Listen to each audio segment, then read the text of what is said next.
I need this section to dry a little, so while it's doing that I'm going to start on these lovely little things.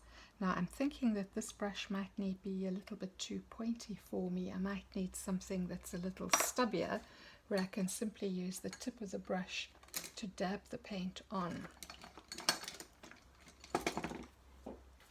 So let's just try a couple of sizes.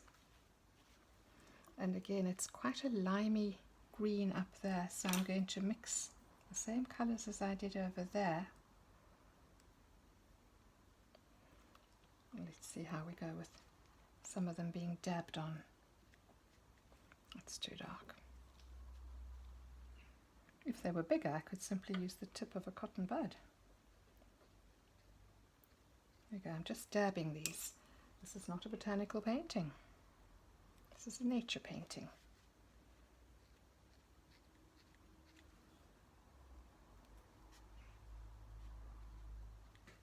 And then I may just use a little bit of the gold, which is the quinacridone gold, every now and then.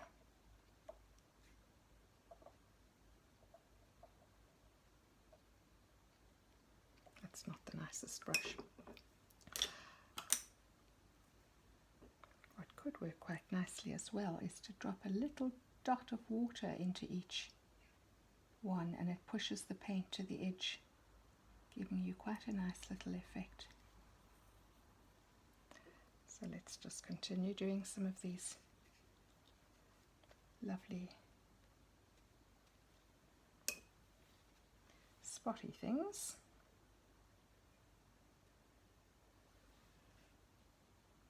It's looking very dark there because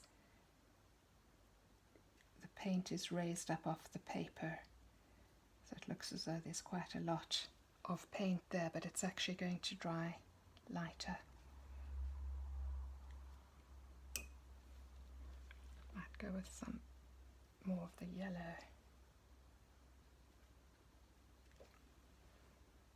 Okay, and we've just got to fill in lots of these little dots.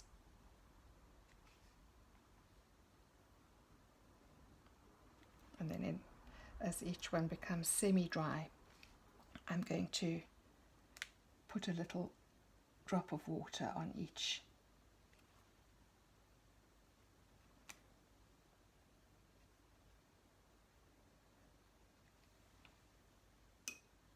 I like having the odd little touch of the quinacridone gold because it ties together with this area of the painting, and it also just breaks up the amount of green. It's always tricky when you've got a nature painting, you end up having a lot of green. It can be a little bit less appealing depending on the shades of green you've used, but a lot of people don't like a painting that's got too much green in it for some strange reason.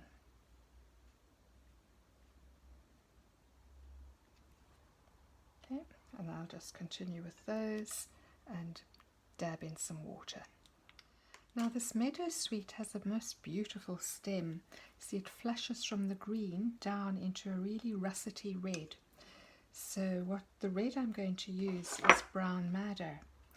And what I'm going to do is just wet this area, and you can see now why I masked that part out. So I want them to blend, and I'll start up over the green that I painted,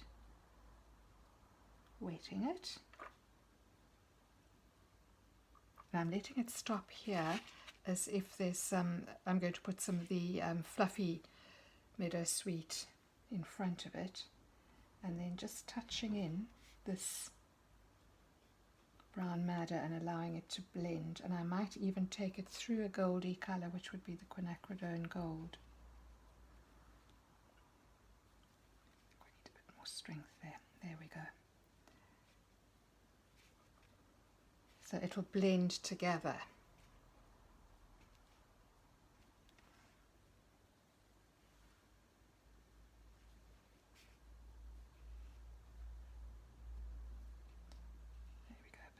Strength. That's it. And that just gives the painting a little bit more zing. So I'll let that soften out, and then I'm going going to pick it up over here and again give it the bit of gold to begin with. That paint's a bit thick there. Just to allow that to carry the red paint. Brown madder is not brown at all, it's actually red.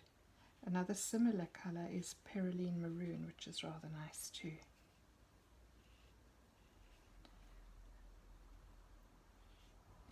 Just bringing that over for reference. Now I had drawn in some leaves, I've lost them, so luckily I had photographed my drawing earlier and I'll be able to refer to it. Okay, and I had masked out some other stems there in order to pick up a little bit more of this red colour running through the painting. Now, having said that it was important to take a photograph of your drawing, you'll see why. Here I have a leaf drawn in, but in fact I've ended up putting more of these salt markings over here, so I've lost where the leaf was. But now looking at it, I don't think I need it. So using my reference material, the live plants I have in front of me, I've actually added a leaf up here over those.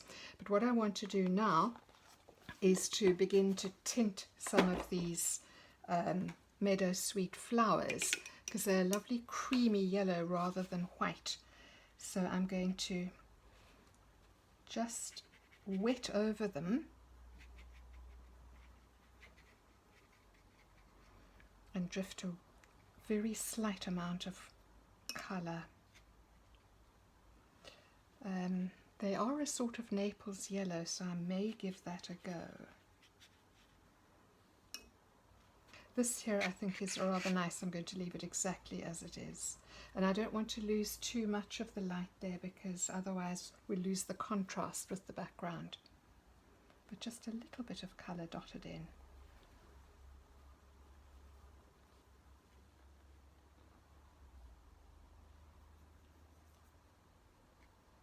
Just touching it very slightly. So it is Naples yellow that I'm using here. Just needs to be any, you could mix up a very soft neutral colour. Not many yellows will go directly to the right colour. You'd need to add in a bit of something pink and something blue to get to a sort of soft.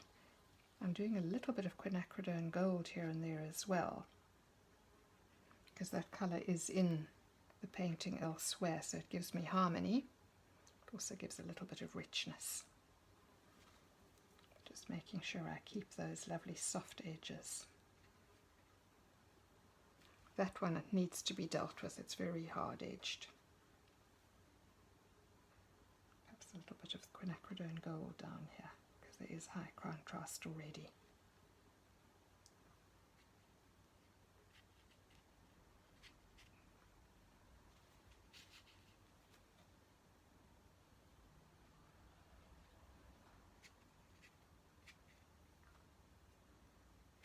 Okay. And then what I will do is just dot in some little centers, because we can sometimes see those. If I can get them damp in damp, they should blend softly. Just a few little dark dots.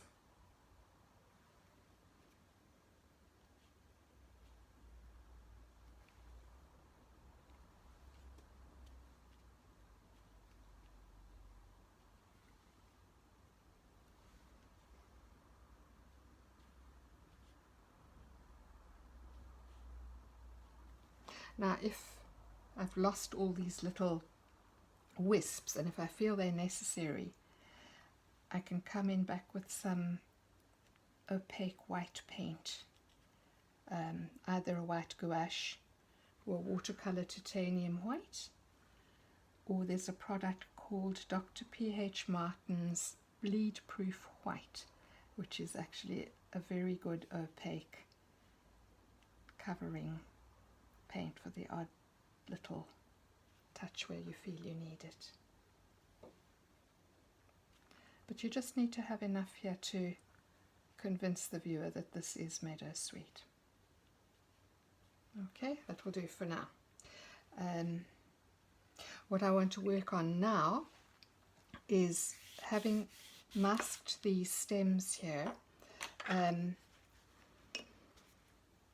can soften them just using a very cheap stiff brush and add in, you see, just by giving it a little rub, it lifts the paint, and I can dab it, and in some cases just leave it, just giving it a scrub, softening that edge, and it's giving me a stem. And having used the ultramarine blue, which is non-staining, in the background, I can actually lift out, for example here, where it's going to be too dark to paint over. I don't want to use opaque paint. All I need to do is lift out a stem, and it gives lovely soft edge stems for background. And while it's damp, I can actually add in some colour if I want to make it reddish or gold, anything different. See, that gives it a lovely blend. Okay, and then I can enrich this painting by adding lots of little wispy grasses, getting some different directions. For example, like that, I can pull it over the meadowsweet, because we don't want everything to look as though it's standing in specimen jars.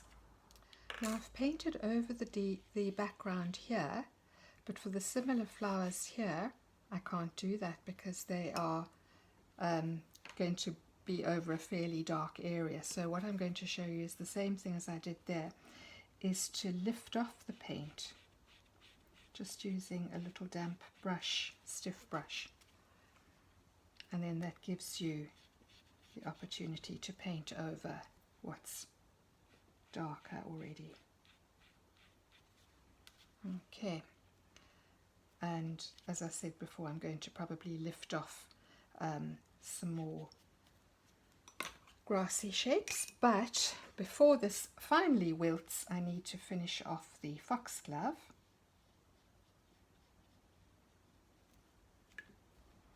As always, I wet the petal first, and let's see now, get a bit of colour going there.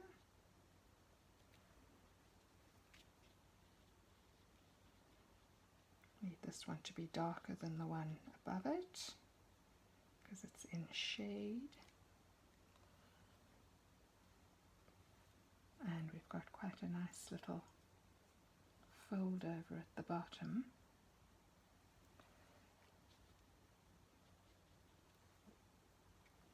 So just to get, trick with white flowers is to keep them white and yet still have shading. So it's better to build it up little bit by little bit than to go in too dark to begin with and lose the white. There's nothing less appealing than a grey flower.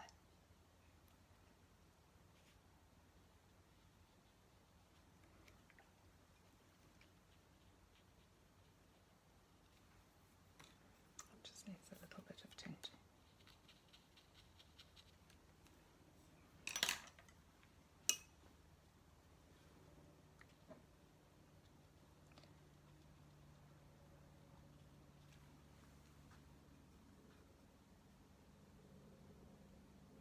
Getting a little bit of dark shadow in just there, and I'm using a sort of purple to tie it with what goes above.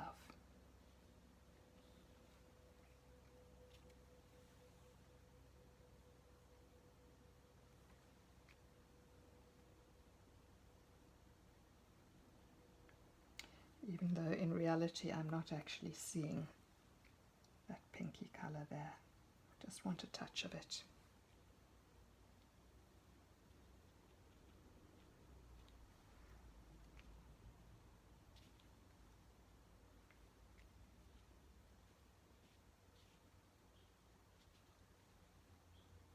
Okay.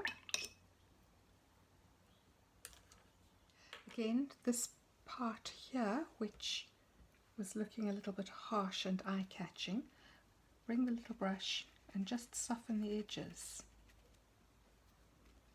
so that they're not as spiky. So it's just lifting a little bit of paint and blending it into the surrounding paint.